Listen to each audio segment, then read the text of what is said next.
ఆమె చిత్రపటానికి పూలమాలేసి నివాళులు అర్పిస్తాం. కాబట్టి జయంతి సందర్భంగా నివాళులు అర్పించాలి. కాంగ్రెస్ ఎలా ముందుకు రాను ముందుకు సాధిద్దాం సావిత్రిబాయి పూలే గారి ఆశయాలను సాధిద్దాం. జోహార్ సావిత్రి పూలే గారికి సాధిద్దాం సావిత్రిబాయి పూలే గారి ఆశయాలను సాధిద్దాం సావిత్రిబాయి పూలే గారి ఆశయాలను ఒక ఫోటో తీయాలి.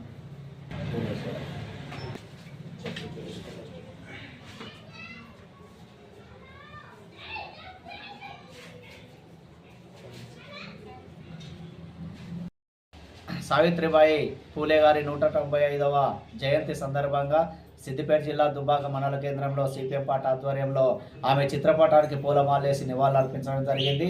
195 సంవత్సరాల క్రితమే ఈ దేశంలో అనేక రకాల నిషేధాలు ఉన్నటువంటి సమయంలో మహిళలకు చదువు నిషేధం, అదేవిధంగా బడుగు బలైన వర్గాలైనటువంటి దళితులకు, బీసీలకు, అదేవిధంగా అన్ని వర్గాల శూద్రులకు నిషేధంగా ఉన్నటువంటి సమయంలో కూడా ధైర్యంతో ముందుకొచ్చి మహిళలకు చదువు నేర్పినటువంటి గొప్ప మహనీయురాలు. అంతేకాదు సామాజిక అణచివేతకు వ్యతిరేకంగా ఆ రోజు ఆ పూలే గారితో కలిసి సామాజిక ఉద్యమాల్లో కూడా పనిచేసినటువంటి గొప్ప నాయకురాలు.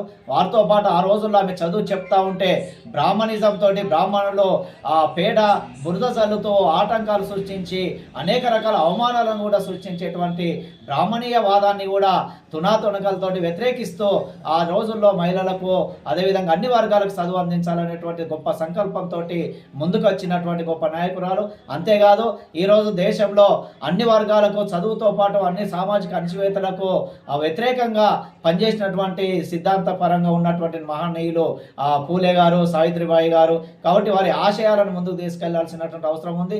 ఈరోజు దేశంలో అధికారంలో ఉన్నటువంటి ప్రభుత్వాలు మతోన్మాదంతో విషం జిమ్మేటువంటి పద్ధతుల అన్ని వర్గాల మధ్యన అనైక్యతను సృష్టించేటువంటి పద్ధతుల కేంద్రంలో అధికారంలో ఉన్నటువంటి బీజేపీ ప్రభుత్వం వివరిస్తూ ఉంది. ఈరోజు సరస్వతిని చదువుల తల్లిగా ముందుకు తీసుకొచ్చేటువంటి బ్రాహ్మణీయ వాదాన్ని వ్యతిరేకించాల్సినటువంటి అవసరం ఉంది.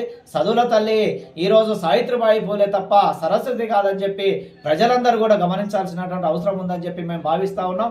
ఈరోజు సావిత్రిబాయి గారి ఆశయాల కోసం ప్రజలందరూ కూడా ముందుకొచ్చి పనిచేయాల్సినటువంటి అవసరం ఉంది.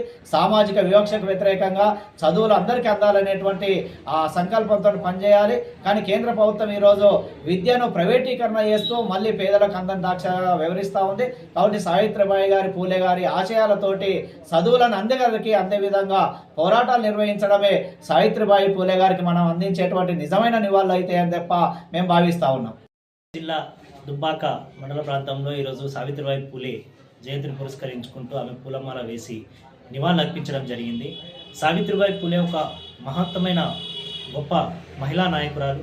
ఆమె అణవారిన వర్గాలకు ప్లస్ పేదలకు, కూలీలకు అందరికీ విద్య నేర్పిన మొదటి మహిళ. ఆమెను గౌరవించే విధంగా ఈరోజు ప్రభుత్వాలు చూడట్లేదు. అలాగే విద్యను పాఠశాలల్లో సరస్వతి తల్లిగా ప్రోత్సహిస్తూ ఆ సరస్వతి తల్లికి ఫోటో వేసి దండ వేసి ఆ తల్లే మనకు చదువు నేర్పుతుందని చెప్పి భావన తీసుకొచ్చే విధంగా బీజేపీ ప్రభుత్వం విశ్వరిస్తూ ఉంది. దాన్ని వెంటనే నిర్వహించి సావిత్రిబాయి పూలే ఆనాడు చేసిన విద్యను పేదవాళ్ళకు అందాలి, మొట్టమొదటి మహిళలకే విద్య అందాలని చెప్పి మొదటిగా ప్రాధాన్యత తీసుకొని మహిళలకు విద్య నేర్పిన గొప్ప మహనీయురాలు. ఆమె చైతన్యంతో విద్యార్థులకు స్కూళ్ళల్లో అలాంటి స్ఫూర్తిని నింపి విద్యార్థులకు నేర్పాలని చెప్పి ఈ ఊర్జ వ్యవస్థను తీసుకొచ్చి నేర్పకుండా చూడాలని చెప్పి మేము కోరుతా ఉన్నాం.